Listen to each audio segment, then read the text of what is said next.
All right, I had to make a road trip, and you'll probably see where I'm at, and I'll show you why in just a second. It's for this stuff. This is the key to life.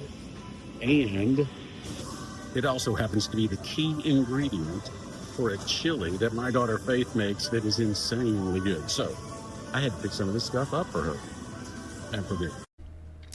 All right, so lots of headway, lots of headaches, but so the first thing I had to do was create a framework for creating this course.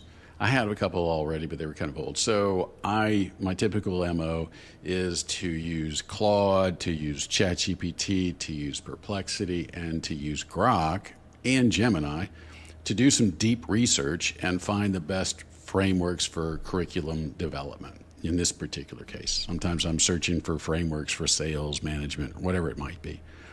So I have it research and give me all these frameworks, and then I put it into NotebookLM and basically have NotebookLM mash them all up into one master framework, right?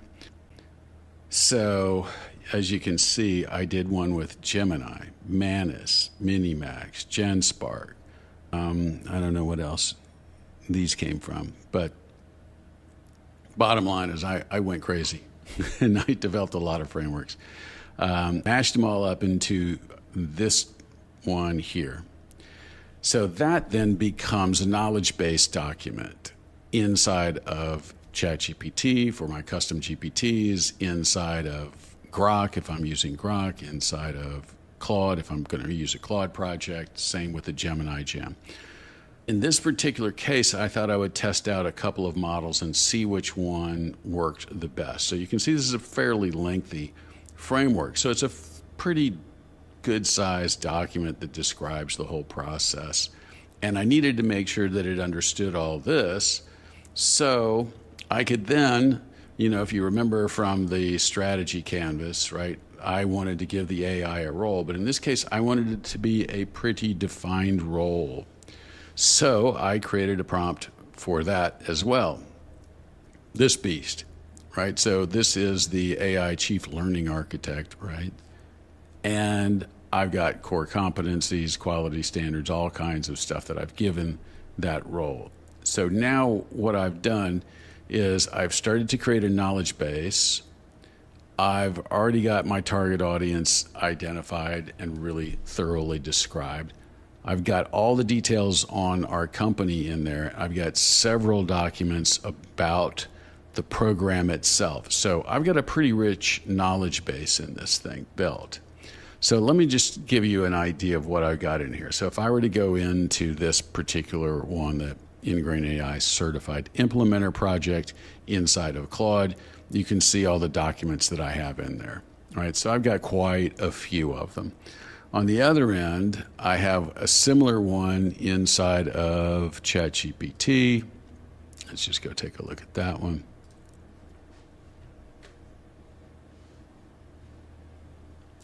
So you see now ChatGPT is limited in terms of the number of documents you can have in there.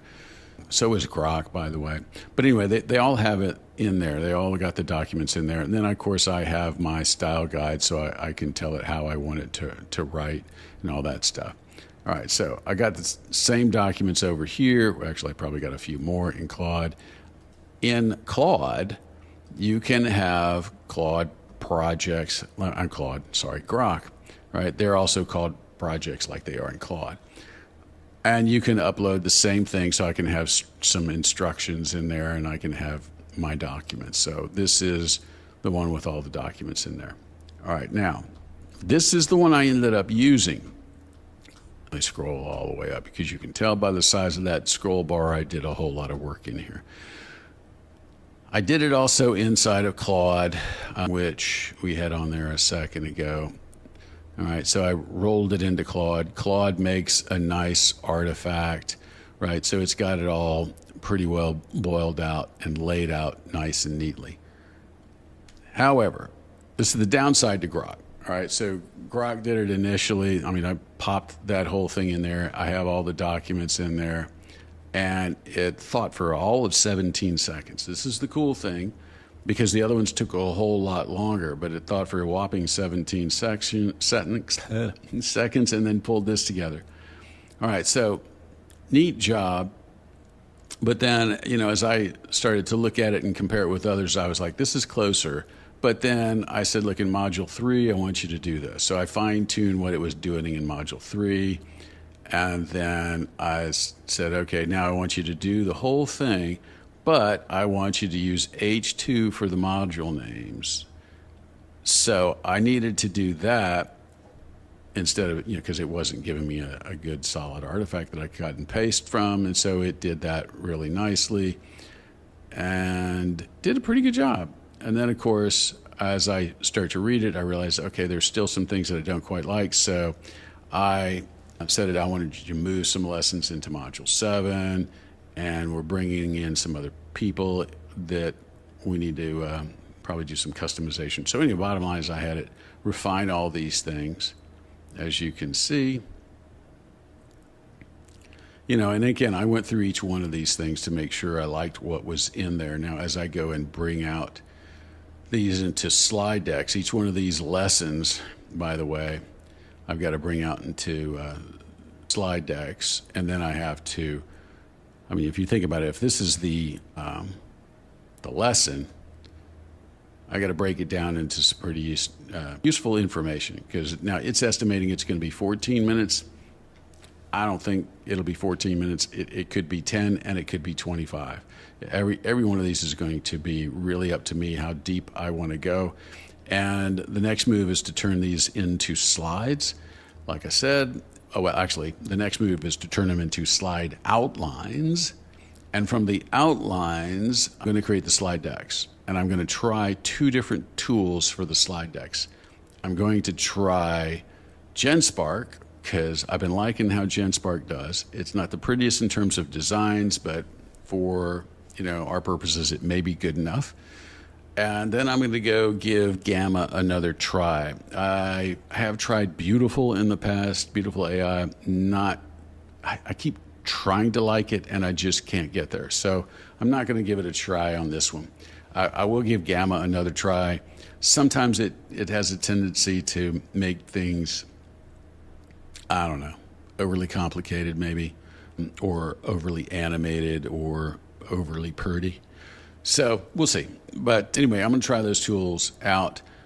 And the question then becomes, which of these tools will do the best at making the slides? Because I got to break each one of these into details. Now, just so you know, if I go all the way down here to, so that's it. I had to create a prompt for creating the slides. And the way these things work, GenSpark's prompt is going to be different than Gamma's prompt. So I had to do that for that to work. But in any case, all of these GPTs have to have really solid knowledge base docs in them. So that's the key. That's where I'm at. Now it's time to do the slide deck outlines. All right. Wish me luck.